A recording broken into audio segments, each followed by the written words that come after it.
মাফ করে দিন। আল্লাহ এসএম জাহাঙ্গীর ভাইয়ের বিরুদ্ধে যত রকম ষড়যন্ত্র দিন, আল্লাহ গণতন্ত্র পুনরুদ্ধার।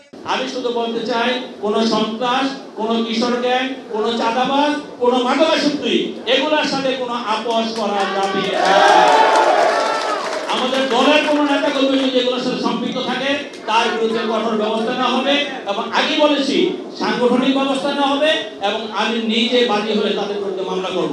ধর্মের দোহাই দিয়ে যারা ওই রাজনীতি করতে চায় তাদেরকে বাংলাদেশের এই ইসলামী মানুষ, ধর্মপ্রাণ মানুষ দাঁত ভাঙা জবাব দিবে ইনশাআল্লাহ। আমরা ভালো লেবাস পরবো আর মিথ্যা কথা বলবো, ভালো লেবাস পরবো, মানুষের সাথে প্রতারণা করব, সেটা কেউ পছন্দ করে না। কাজে ধর্ম নিয়ে কোনো ব্যবসা চলবে না। ধর্ম হাদিস কোরআন অনুযায়ী ধর্ম চলবে, ধর্মে কোনো ব্যক্তির মতাদর্শে ধর্ম চলবে না। আমরা এই দেশের 95% মানুষ মুসলমান, আমরা ইসলামে বিশ্বাস করি, আমরা মুসলমানের সন্তান, আমরা হাদিস কোরআন অনুযায়ী আমরা চলবো এবং রাষ্ট্রে আমাদের সংবিধানে আমাদের ইসলামকে যতটুকু গুরুত্ব দেওয়া হয়েছে সেটা দিয়েছে আমাদের নেতা শহীদ রাষ্ট্রপতি জিয়াউর রহমান, আমাদের নেত্রী দেশনেত্রী বেগম খালেদা জিয়া।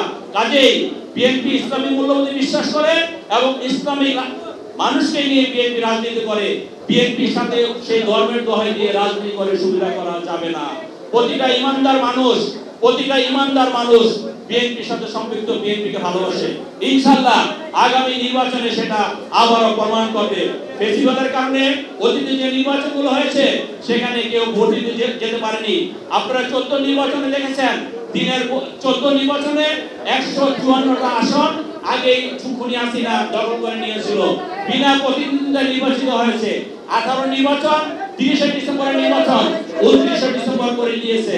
আগে 24 ডিসেম্বর 24 যে 7 জানুয়ারি নির্বাচন হয়েছে সেখানে আমি আর ডামি অন্য কোনো প্রার্থী ছিল না। কাজে সমস্ত কর্মকাণ্ডের বিচার বাংলাদেশের মানুষ করবে। বাংলাদেশ মানুষ একটি গণতান্ত্রিক রাষ্ট্র প্রতিষ্ঠা করার জন্য, একটি মানবিক রাষ্ট্র প্রতিষ্ঠা করার জন্য বিগত 17 বছর দেশনায়ক তারেক রহমানের নেতৃত্বে আন্দোলন সংগ্রাম করেছে। ইনশাআল্লাহ আগামী নির্বাচনেও তারেক রহমানকে বাংলাদেশের মানুষ বিজয়ী করবে। অত্র এলাকায়, দক্ষিণ খান এলাকায় পাকা রাস্তার মুখ দেখাইছে বিএনপি, কারেন্ট ছিল না, কারেন্ট দিচ্ছে বিএনপি।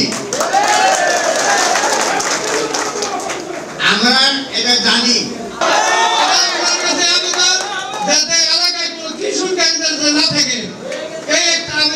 কিভাবে একটি সুন্দর রাষ্ট্র পরিচালনা করা যায়, কিভাবে সুন্দরভাবে এসএম জাহাঙ্গীর আমাদের এই 18 সালের অভিভাবক আপনাদের থেকে মূল্যবান মতামত দিবেন এবং আপনাদের